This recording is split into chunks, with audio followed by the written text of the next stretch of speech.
बिस्मिल्लाहिर्रहमानिर्रहीम। हज़रत सुलेमान जो है ना एक दफ़ा बैठे हुए थे तो अपने वज़ीर मशीर उनसे कहते हैं कि मुझे जो है ना वो बड़ा मशहूर है तख्ते बल्कीस, वो मुझे कौन ला के दे सकता है। तो उनके एक वज़ीर थे आसफ बिन बरखिया, वो कहते हैं मैं ला के दे सकता हूँ। तो बड़ा मशहूर वाक़या है कि आसफ बिन बरखिया ने जो है ना वो एक मतलब एक पल के अंदर जो है ना वो जो तख्त था वो ला के हज़रत सुलेमान को दिया। तो कहा जाता है कि वो जो तख्त था ना उसकी चढ़ाई 40 मीटर उसकी चढ़ाई थी और 80 मीटर उसकी लंबाई थी। कई जगह पे आता है कि 80 मीटर उसकी चढ़ाई और 80 मीटर ही उसकी लंबाई थी। तो वो एक पल के अंदर जो है ना वो आसफ बिन बरखिया ने ला के दिया। अच्छा, ये जब एक अंग्रेज था जो है ना वो मतलब कुछ लोग हैं कि जिन्होंने ना उस अंग्रेज को मुसलमान कर दिया था, वो मेरा टॉपिक नहीं है उस पर बात करना। अच्छा, उन्होंने जो है ना वो मुसलमान किया, तो वो अंग्रेज जो है ना वो स्याह भी था। तो वो एक दफ़ा जो है ना वो पाकिस्तान में आया, जिन्होंने उन्हें मुसलमान किया वो आया आके ना, तो उसने ना इस्लाम के मतलब और कुरान के मतलब जो है ना वो उसने मतालिया शुरू कर दिया। तो जब उसने मतालिया शुरू किया ना तो एक जगह में उसने पढ़ा कि जो आसफ बिन बरखिया था वो एक पल के अंदर तख्ते जो है ना बल्कीस वो लेके आ गया था।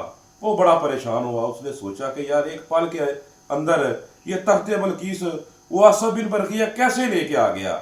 उसने सवाल किया जिन लोगों ने उसे मुसलमान किया था, मौलवी वगैरह जो भी थे, वो उसको जो है ना वो मुतमिन जवाब ना दे सके।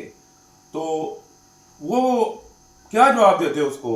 लेकिन वो जो है ना अंग्रेज वो कहता है कि यार ये मैं मुसलमान तो हो गया हूँ, अब मैं अपना मज़हब जो मैंने चेंज किया मुसलमान हो दोबारा मैं नहीं जा सकता, लेकिन मेरा ये इस्लाम के ऊपर एक कर्ज है, मुझे इस सवाल का जवाब चाहिए। तो वक्त गुजरता गया तो एक दिन जो है ना वो मौलवी तो उसको वो मुतमिन कर ही नहीं रह सकते थे, क्योंकि उनके पास तो वो जवाब ही नहीं था ना, वो जो जवाब इश्क वाला जवाब है। तो वो जो है ना स्याह वो एक दिन जो है ना उन्हीं मौलवियों के साथ फिरता हुआ लाहौर से गुजर रहा था। तो नज़र पड़ जाती है ना अहले इश्क और अहले जो मोहब्बत वाले लोग हैं उनकी नज़र होती है। तो दाता साहब की नज़र पड़ गई। वो जो है ना उसने जब देखा ना कि इधर बड़े लोग इकट्ठे हैं, तो वो अंग्रेज जो है ना वो दाता साहब चला गया। जो जब अंदर गया ना तो सीढ़ियों के पास एक बुजुर्ग उसको मिल गए। तो उस बुजुर्ग के वो पास बैठ गया।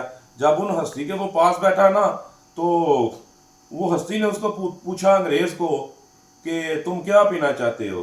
तो अंग्रेज कहता है मैं बड़ा परेशान हुआ।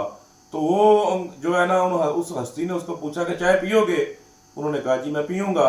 तो जब उन्होंने वो चाय उनको दी ना तो वो जो अंग्रेज ने जब चाय का कप पकड़ा ना तो अंग्रेज बेहोश हो गया। बड़ी देर के बाद जो है ना उस अंग्रेज को जब होश आई ना तो उसको पूछा कि यार क्या हुआ था। तो वो कहता है कि यार जब मैं इधर आके बैठा ना तो जब उस बुजुर्ग ने मुझे चाय दी ना तो जो वो जो चाय का कप था ना वो कप उधर लंदन में मेरे घर में वो कप थे जो कप उन्होंने मुझे पकड़ाया है।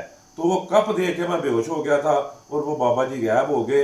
तो तुम तो मेरे सवाल का जवाब ना दे सके, लेकिन वो जो बाबा जी थे उन्होंने मेरे सवाल का जवाब दे दिया कि अगर लंदन से वो बुजुर्ग चाय का कप इधर मेरे हाथ में आ सकता है तो आसफ बिन बरखिया एक पल में तख्ते बल्कीस जो है ना वो ला सकते हैं। तो वो फिर अंग्रेज जो है ना वो सारी जिंदगी जो है ना वो दाता साहब के दरबार में उधर ही सारी जिंदगी झाड़ू देता रहा, सारी जिंदगी उसने उधर गुजार दी। और आज भी जाए ना तो उधर दाता साहब के सेन में जो है ना उस अंग्रेज की कब्र है। उसने सारी जिंदगी जो है ना फिर उधर ही गुजार दी, उसने मौलवियों वगैरह को छोड़ दिया और सारी जिंदगी उधर झाड़ू देता रहा।